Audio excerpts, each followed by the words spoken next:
This is what I want to tell you, Tootie. Your daddy used a 15-year-old little boy. He got him when he was about 13. Everybody knows the story between Boosie, Boo, nigga, and Lil Marlo Mike. What your daddy say, nigga? Lil Marlo Mike in the back itching for a body. Your daddy had a kid and turned him into a serial killer and was getting a little bit amount of money to kill on behalf of your daddy. This little boy killed about 5 or 6 people for your daddy, man, and he was a kid. Your daddy free, and this little boy doing life without parole from the... Yo, see, here's the thing about Charleston White. I don't have an opinion on Charleston White, whether I like him or dislike him. Actually, I mean, I look at him as a character. I think that people don't really see him as a legitimate comedian because he hasn't been in a big movie yet, but I think that's soon to come. I think Charleston White is going to probably transition into TV or movies, and then people will start looking at him like a legitimate comedian, a character. But he's a master at going back and forth.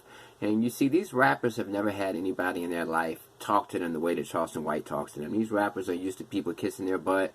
They're used to people basically pretending to be friendly with them and, you know, hiding their true feelings because these rappers have so much money. They're just, you know, they're always in control and they're always in demand and people are always trying to be on their good side. So to have a guy like Charleston White come at them like this and pick apart their character, like he's trying to delegitimize Boosie by saying, how can you be out there making yourself out to be this normal civilian when in reality you were causing destruction to your community. You try to defend your community, but you were selling drugs in your community. You got the youth to become hitman in your community. I mean, when Charleston White starts going there, there's really nothing else that they can say because they know that all that stuff is true.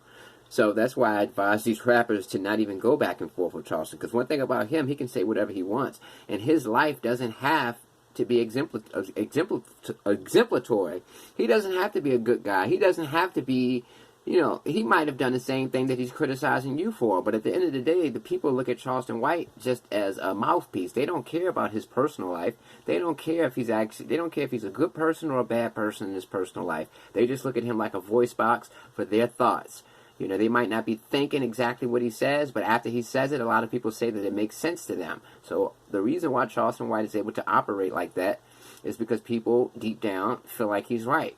You understand what I'm saying? So that's why you can't win with him. And on another note, like I said, man, people don't expect him to be a good guy. They don't care if Charleston White was a bad dude.